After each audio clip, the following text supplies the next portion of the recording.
Uh-huh. What's your favorite scary movie? I don't know. You have to have a favorite. What comes to mind? You are listening to Scream with Ryan C. Showers, the podcast for Scream fans just like you. Join Ryan every week as he takes a deep dive into the horror film series that defined the 90s and redefined the genre. Scream with Ryan C. Showers is your source for scene and quote analysis, character dissections, and the latest news about upcoming installments of the Scary Movie franchise. I hear you like horror movies, Kirby, but do you like them as much as him? Hello, everybody. Welcome to the Scream with Ryan C. Showers podcast, where the film critic meets the Scream fan twice a week, every Tuesday and Friday. I'm your host, Ryan C. Showers. Thank you for joining me for today's episode. Before I go any further, I need to thank the producers and administrators of Scream with Ryan C. Showers. First, I need to thank TJ Jones, who does all of the graphic design work from the podcast. Also, I need to thank Ashley Summers, Mark Vieira, Sarah Campbell, and Sam Levy for helping me keep the podcast and Patreon community afloat. Thank you to everybody who subscribes to the Patreon at any and every tier. I'm an independent entity, so any bit of support that comes into the Patreon goes back into the podcast. Joining the Patreon gets you ad-free and early access to every episode, as well as the opportunity to join the community of the show. We have group chats across social media. In particular, Instagram is really the hub of the podcast community. More importantly, joining the Patreon is the vessel in which you would use to come onto the podcast, either in a one-on-one situation with me or a small panel. In addition, there's a guaranteed invite every month to a big group Zoom recording about a Scream topic. An exciting feature of the podcast is the audio commentary episodes. Every Scream fan knows what it was like listening to Wes Craven do the audio commentaries for the original trilogy and Scream 4, with Marianne Maddalena and Kevin Williamson and Patrick Lussier. And what I'm trying to do for my Patreon subscribers is I am going to be performing an audio commentary of a Scream or a Scream-related movie, one per month, every month. And my goal is to try to approach these as I'm doing deep analytical analysis about the characters, about the themes, about just general reaction. So it's something that I'm really proud of and I hope continues to be a cherished part of the podcast. So the commentary is available as a normal podcast episode for anybody to listen to like they would any other podcast, but it will also be available as a video watch along. So everybody, please go over to Patreon, subscribe to Scream with RCS. I would be eternally grateful. So I need to go through and thank everybody over at Patreon who is subscribed as a stab investor or a daddy/mama Ghostface. So the daddy/mama Ghostface of the Patreon are Carrie Tenney, Brett Janovich, Corey Wilson, and Stevie Shears. The stab investors include Allie, Amar Karim, Tamika Jones, David D., Garrison Nichols, Gustavo Mora, Jess Mariano, Joey Nobarini, aka The Vault, Josh Calamari, Josh Carr, Scream Queens podcast, both Josh and Justine, The Horror Project podcast, Kevin Abner, Mark Vieira, PWO5, aka Philip Douglas, Quentin Harrison, and Sam Levy. Hello, everybody, and welcome to Scream with Ryan C. Showers. I'm your host, Ryan C. Showers, and welcome to the September audio commentary episode. So this is very fun. So every month, I have started a new tradition for my Patreon subscribers where I sit down and I watch a movie, a classic or a Scream-related movie, and I sit down and I perform an audio commentary of it that you would have seen, that you would expect from a filmmaker or from a producer or a star of the movie, and basically just give my thoughts as the movie plays. And I don't want you to think this is just like some cold reaction. This is like a real, I've done a lot of research. I usually try to watch the movies a couple times in advance, and my producer Ashley watches and she gives me her notes, and we kind of really do a deep dive. That way I'm talking the whole time and I'm keeping everybody who's listening entertained, but I'm also trying to bring out something insightful about the movie, and that's something that's original in terms of my experience of watching it. So this month is a big one because so far we've just done movies that are, I don't want to say lesser, because they're not, right? Because we literally last month we did Halloween H2O, which is literally my favorite movie of all time besides the Scream movies. But we've done movies that are in the Scream era. So we did The Craft, we did Final Destination, we did Scary Movie, we did I Know What You Did Last Summer, and Halloween H2O. Now we're on number 6, which is A Nightmare on Elm Street. Now this is daunting for many reasons, right? One, because it is a huge classic. It's one of the movies that is most talked about in the original Scream movie. It has a huge legacy as a franchise, as a slasher franchise, I should say. More than that, it involves Wes Craven. This is Wes Craven's baby. This is arguably because Wes wrote and directed this, and A Nightmare on Elm Street and Freddy Krueger were they had such a cultural impact in the 80s that just lingers forever. In some ways, like, A Nightmare on Elm Street is more tied up within his legacy broadly than Scream is, even though he did Scream, 4 in a row continuously, and he had his heart in it, and he was kind of like perfecting what he couldn't perfect in A Nightmare on Elm Street with Scream. A lot of people associate him with A Nightmare on Elm Street. So as a Scream person and as somebody who loves Wes Craven so much, this is kind of a daunting task. But here we are, and I just want to give like a preview here. Like, I am not like when it comes to like Scream, obviously it's my baby, but like my second favorite franchise is Halloween, and my producer Ashley is sitting here with me. She's just kind of like off to the wings, helping me with the commentary when I just do them solo. But she is not a Halloween fan, so she's probably just cringing on the inside. So, but like I know Halloween pretty well because I love Jamie Lee Curtis, and like Laurie Strode, in my opinion, has a lot of similarities to Sidney Prescott, and it's just, I think it's easy for a Scream fan to latch on to Halloween based on the similar formula. And I watch Halloween every year because it's like a monthly thing. Like whenever it's September, October, it's like, ooh, Halloween time. I don't really have that same history with Nightmare on Elm Street. I haven't seen it a million times. In fact, I would probably say I've probably seen it 10 times over the years, and half of those have been in preparation for this podcast recently. So I watched it I went to Greece in Europe for 2 weeks recently, and I watched it on the plane going over, on the plane coming back, the audio commentary here at home. But anyway, I am not so well versed in A Nightmare on Elm Street, so please forgive me if I don't measure up to the brilliant minds that have written about this, that have done their own analysis of this, because this is a movie that has been studied as on an academic level in a way that not a lot of horror movies have been. Even like something like Scream, because A Nightmare on Elm Street is dealing with dreams and the subconscious, there's a lot that you can go off of to analyze A Nightmare on Elm Street in a deeper way than other horror movies. So anyways, so please forgive me. I'm trying my best. We will rock and roll. But I'm excited to do this because like it's fun to watch movies made by Wes Craven. Ashley and I were talking before we hopped on here about like Wes's qualities as a director and like what he brings to his stories. And like you see this in A Nightmare on Elm Street, right? Is that like there's a balance of horror, like really terrifying horror and comedy, but there's also this humanity to his movies that is really distinctive that you don't really see in a lot of movies today. In my opinion, there's something very natural and lived in about his experience as a filmmaker. So and in addition, Ashley made a really good point about like he has a good way of like working with teenage final girls in general, but like these teenage characters, these women characters who have great strength and grow to have great strength, but also are very vulnerable and very much like a normal teenage girl. Like he has like a magic touch to it that a lot of directors just don't. So okay. Well, with that being said, I just want to say, again, thank you everybody for joining me here. So there's going to be a public preview available to everybody who listens to this podcast. And then if you want to listen to the full audio commentary, please subscribe on patreon.com.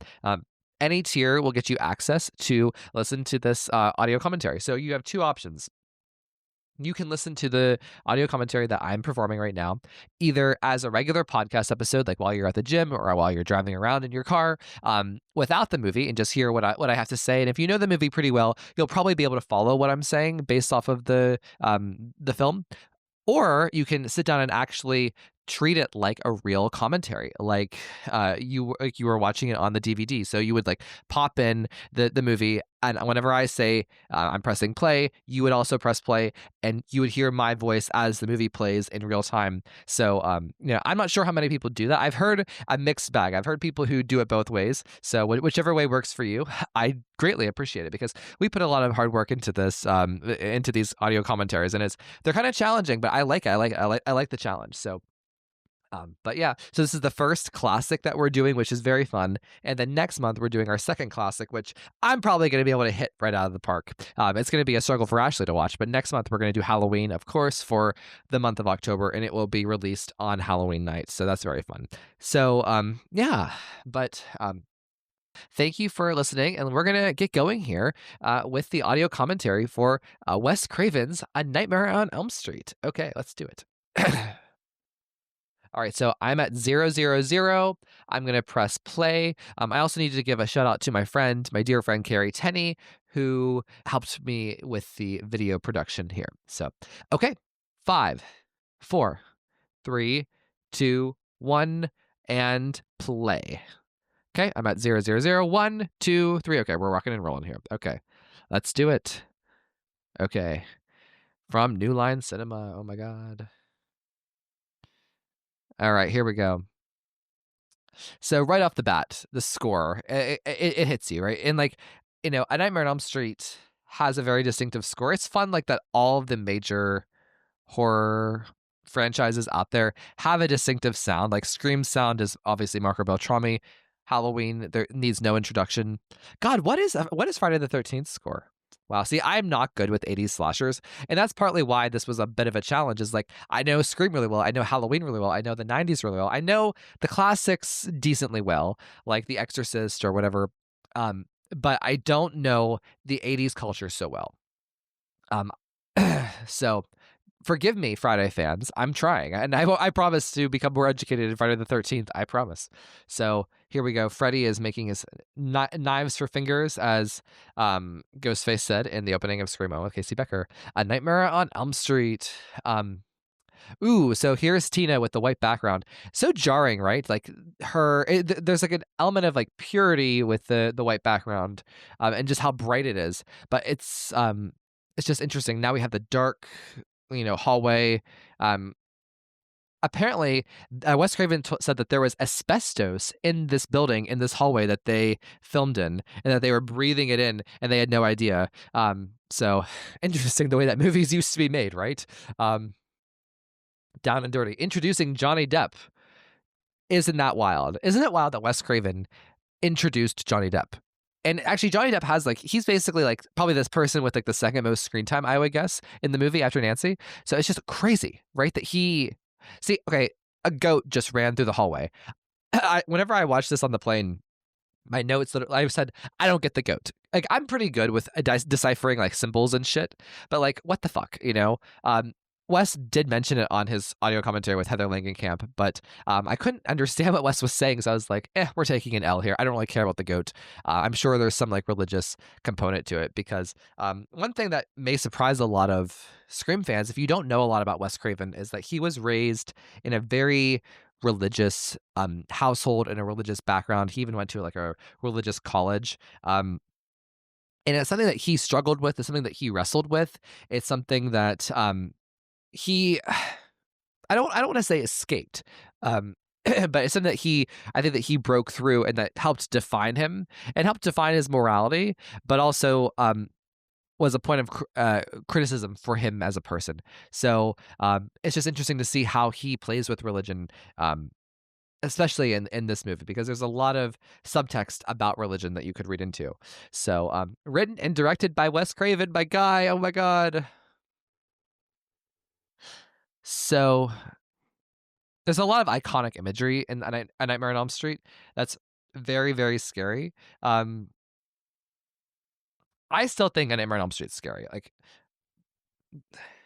And obviously they're here in the basement, which is where, spoiler alert, Freddy was exterminated by the parents, and where Freddy took his victims, right? So... And there's the cross in the background. See, so we see Tina's face. She lunges up in bed, and there's a cross in the background. And her mom's coming into the room. Wonderful. So here's the thing.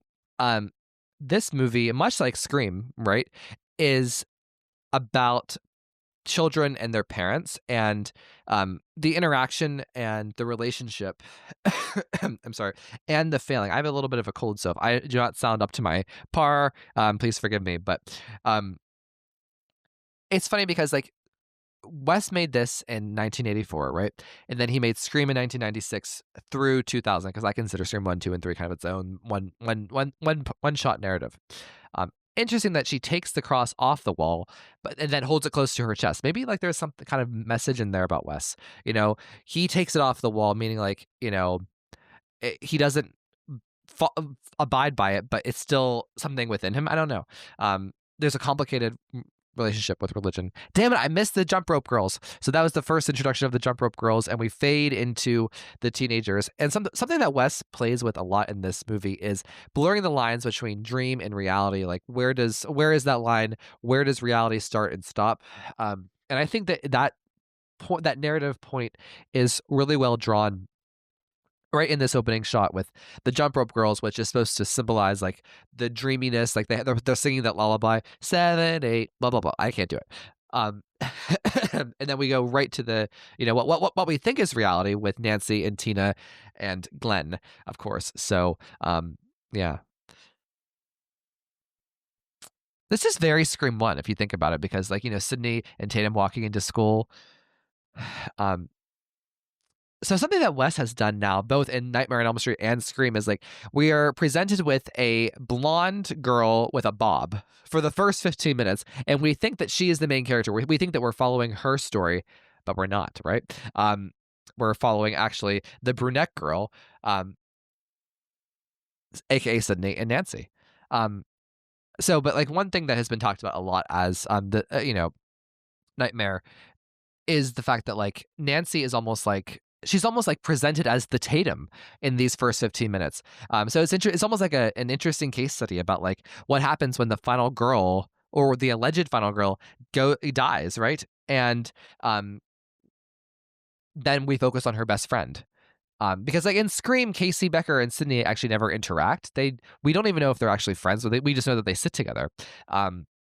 So interesting note here about Johnny Depp's character Glenn. And like they're kind of playing with technology, right? I mean, like this kind of shows that Wes has always been interested in seeing how teens interact with technology. Like he's using the radio, the boombox. Well, I don't know what this was called. I wasn't alive in the 80s. To kind of trick his mom. Again, going back to the theme of parents and children. And like, I think there's like, it's hard to say like how to pinpoint like the exact overarching part of like the theme here, right? I have it written in my notes in several different ways, but like there's a element of it being the abandoned teenager by the parent, or the societal shift of like parents being super involved as parents, or being aggressively like teaching their children the right way. Parents becoming a bit more selfish. Parents being more influenced by alcohol or divorce, and how that impacts children's upbringing and their sense of community with the within the family. So interesting that Freddy is in both of their dreams, right?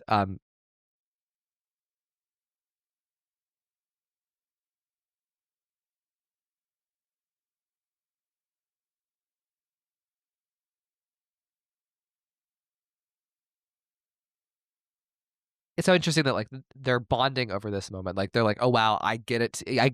Like obviously Tina's more upset by it than Nancy is. Nancy's just kind of relaying it.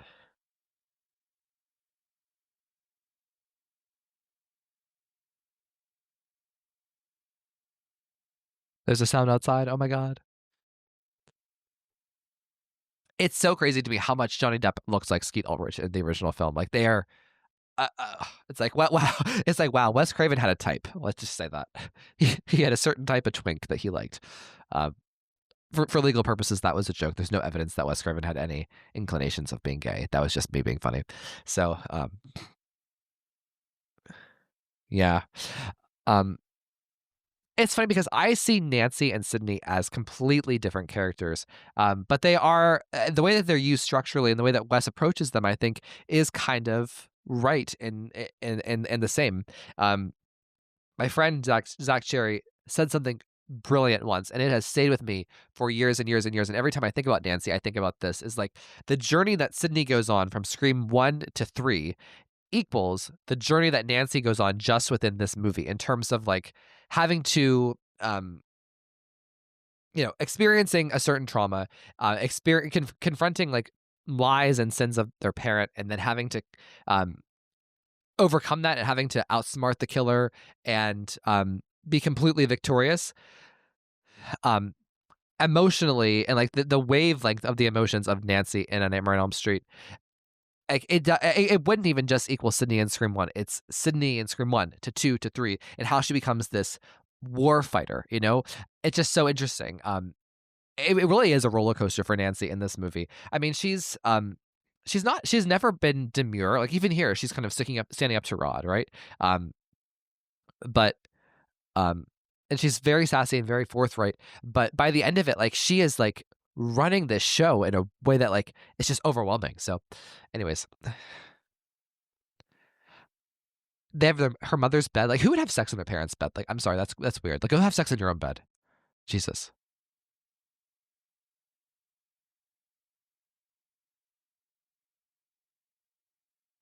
Tina, if you don't like him, you don't have to have sex with him. Like if you like, you know, girl.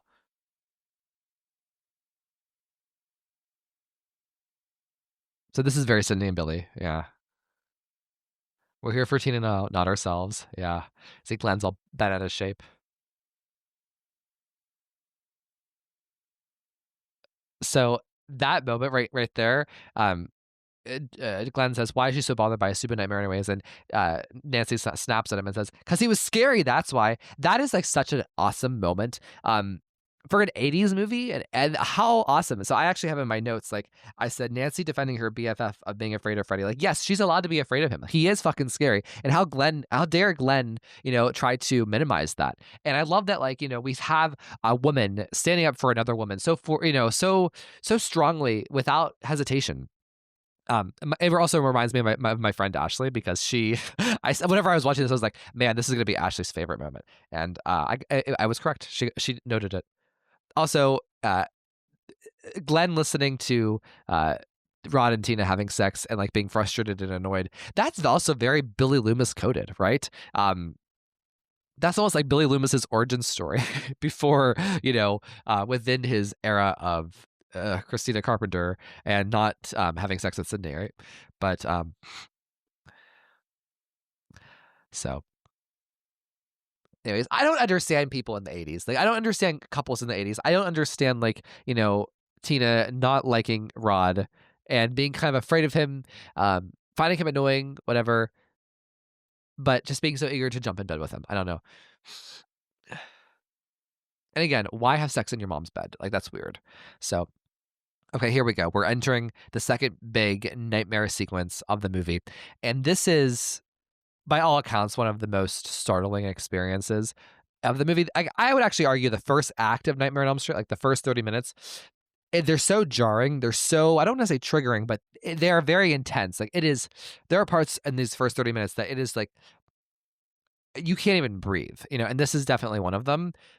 I do think that like the movie goes in waves. Like Act 2 becomes very, very plot heavy, and then Act 3 is kind of like a culmination, a big circus in a way. So the movie does have waves in its screenplay, but it's so interesting to me because like I find A Nightmare on Elm Street so well written. I know that's just like, well, duh, obviously, but like for a slasher movie in the 80s, like compare it to Friday the 13th, which is very generic, digestible and fun, but very generic, very light. This is not light. Like this is like, an encyclopedia in a respect. Like I can't imagine writing this screenplay and the details in it and the logic within itself that Wes makes work. Like I think a reason why A Nightmare on Elm Street is scary and it has this cool mythology and this cool world is because that Wes doubles down and really explains the logic. It's almost like the Buffy universe, like, about how you can kill vampires,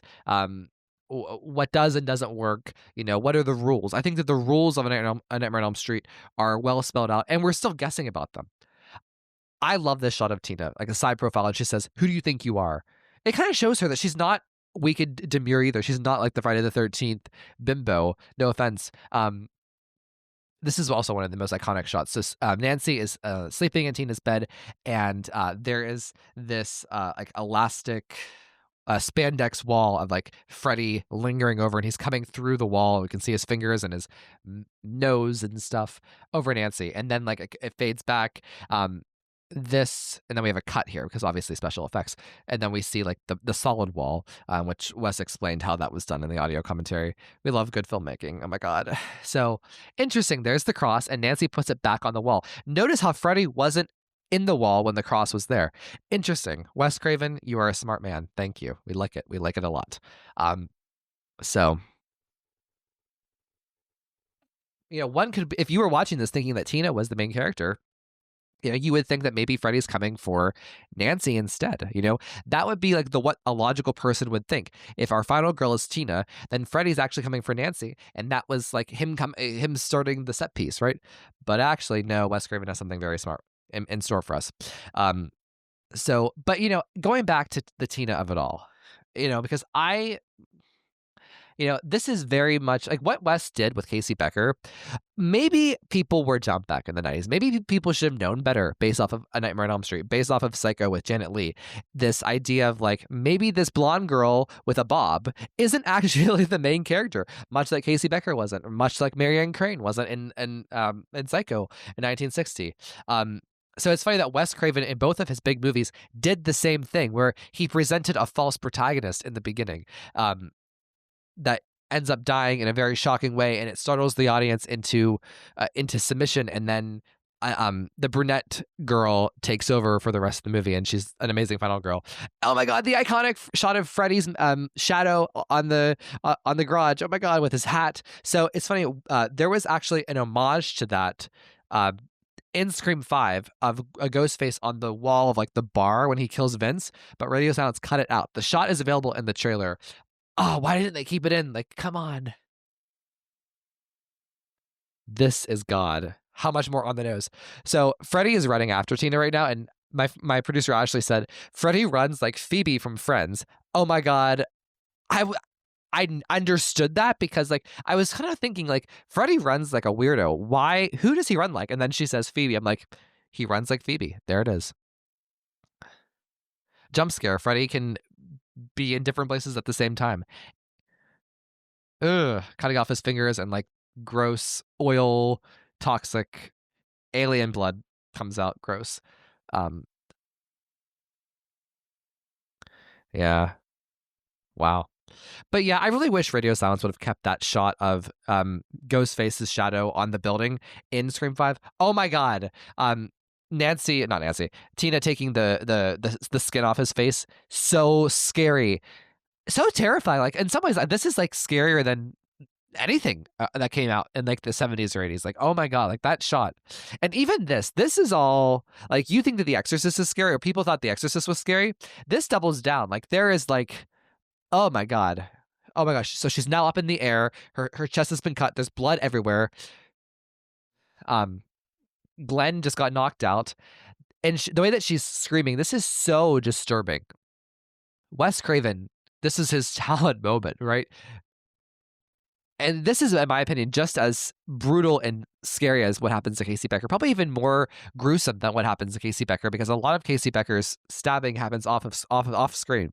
And she's like, she's even reaching for Rod, like, Rod, help me, and he can't. Like oh my god, wow, yikes! And now there's just silence. It's just like, what have we been through? The trauma we have been through.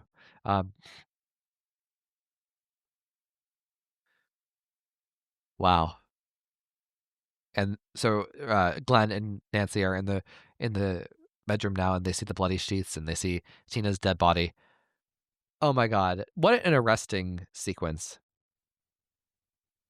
Again, like, to me, like, there's almost, I guarantee that Wes had some inspiration from The Exorcist in the way that Tina's floating up onto the ceiling.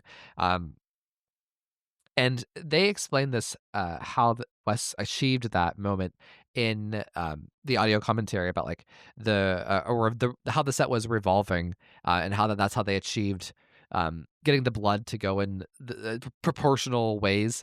I don't know. So, okay, here we go. We are introducing Nancy's mom and dad, who are divorced. Again, Wes Craven's commenting on something here. Played by John Saxon and Renee Blakely. Interesting. John Saxon has been in a bunch of horror movies. He's very iconic. but he was in a couple of the Nightmare films subsequent. Maybe not a couple. He's definitely in 3. See, I don't know a Nightmare on Elm Street. Like I know other things, but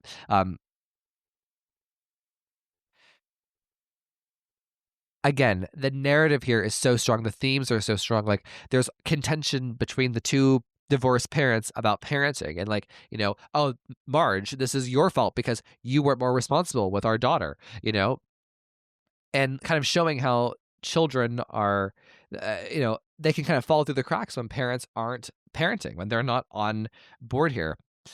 So I just want to say something. Okay. I want to address the Heather Langenkamp of it all.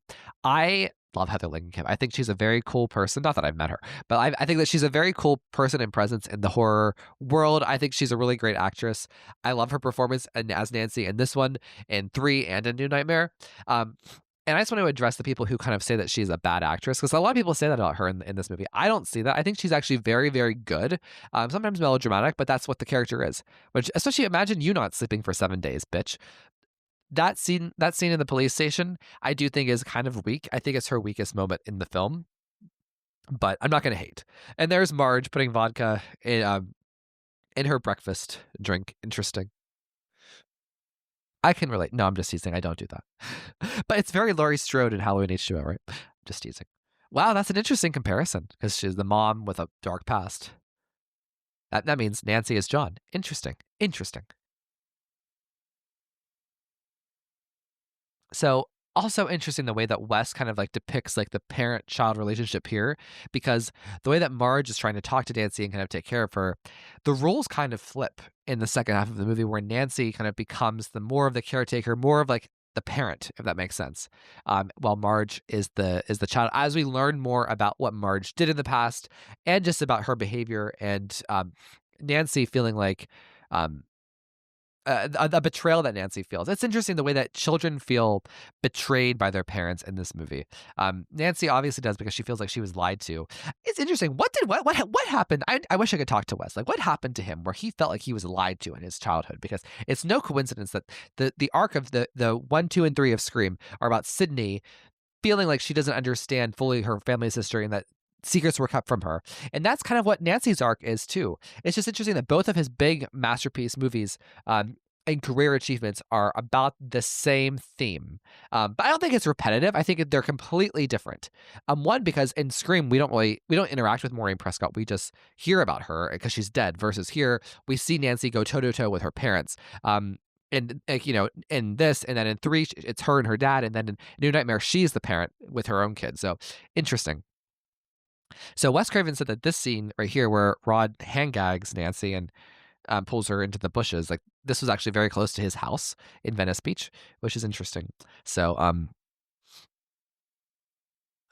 see, and the humanity of Nancy jumping in front of Rod when her dad has the gun on him, because she knows that her dad won't shoot her, obviously. Like, that is deep. That is deep for a character in a slasher movie. And it's also something that Sidney Prescott would do. And it's something that Buffy Summers would do. That's what a hero does. I just love that. Oh. But again, talking about children with their parents and not trusting them and feeling betrayed. You used me. Because he did use her. But I mean, I get where the dad's coming from. So again, that's the brilliance of Wes Craven, is like, I don't feel like this is one dimensional. I get dad's point of view. I get Nancy's. I agree with Nancy, but yeah, that's just how it is. Isn't it interesting how Halloween relates to Scream, and how Scream relates to Nightmare, and how Halloween relates to Nightmare, in terms of the final girl being in class and she's distracted. So obviously with Scream, this is Cindy looking over and seeing Casey's empty chair. Halloween, of course, is the iconic Laurie looking out the window and seeing Michael and getting distracted when she's talking about fate. So this is the Nightmare version of that scene. Nancy is here in class and they're talking about Hamlet, which is funny because Hamlet is being referenced on the new Taylor Swift album, What, coming soon. We can't wait. The death, what's it called? The fate of Ophelia, but she dies in the river and whatever. So anyways, but the Hamlet scene here, they're talking about human nature being rotten and like probing and digging through human nature. Again, very on point of what Wes is kind of doing here about Freddy, about the parents' lineage. Again, one of the scariest images of all time. Tina in the body bag. Oh my God. Terrifying, creepy, horrific. Like, oh my God. So fucking scary. Again, like these first 30 minutes, it is like an adrenaline rush roller coaster of these gruesome images that Wes creates and gruesome sequences. And again, he's blended reality and dreams. Obviously, we're in a dream right now. You don't just get up out of class when someone's speaking like this. But he doesn't play it like a dream. We still feel like we're in the natural world, the natural movie. So, oh my God, the other image of the body bag being dragged away, blood everywhere. Oh my God. But and interesting that Wes, with both of those shots, there was no music. Isn't that interesting? Because otherwise, in other movies, you would hear like the dun dun dun dun dun, but you don't. It's just the bloody body bag, like silent. That makes it scarier.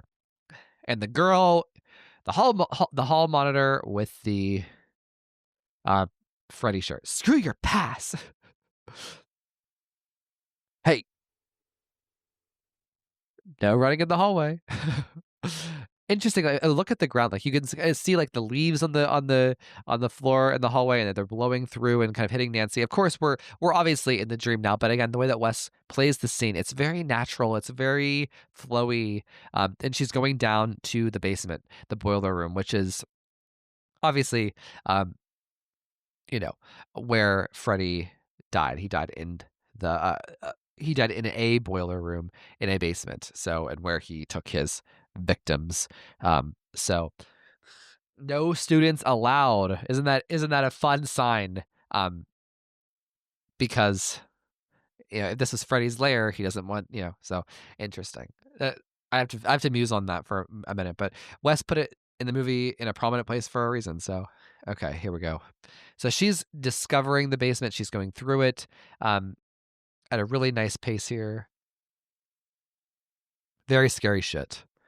So Heather Langenkamp said that this is her favorite sequence in the movie, which I can't blame her, right? Freddy's eye through the pipes, scary as shit. It's interesting because in the later sequels, not that I'm an expert on Nightmare on Elm Street, but like in the later sequels, he is much more of a main presence, a main character. We actually don't even see his face so much in this. He's shot from far away, obstructed by lighting or whatever else. Ew, he just cut his skin and like all the worms and the green blood just kind of came out. Freddy is a very interesting villain because he has a very strong personality. It's funny because like a lot of the other slashers don't have as strong of a personality as the slasher figure, right? Jason, deadpan. Michael, more than deadpan. Ghostface, I guess we have the voice with Ghostface, but still deadpan. Whereas Freddy, he is larger than life animation, the voice, the facial stuff, the body movements, the look, the personality. He's almost like a Disney villain in a way. Ugh. It's like nails on a chalkboard, literally. So that really close-up shot of Nancy is really, really strong. I've seen that replicated a lot in pop culture. Ew, the nails, the shot of the nails, the shot of the teeth. Oh my God, Wes, so he talked about the editing process for this movie and how it was, the movie came alive and became a different movie when they started editing it. Very committed. I have to say Heather was very committed in that moment. And like also just imagine having to keep the same pitch, the same emotional pitch in the dream sequence as in real life. And she does it effortlessly. And it makes sense when she's in the dream sequence and burns herself. And it also makes sense here in the classroom, but it's so awkward because it's so not an environment where she should be afraid, but she is. It's so cool. Great job acting there. I actually like the teacher. I think the teacher is actually cool. A very good representation of a teacher who's understanding and empathetic. We don't always get that in horror movies. So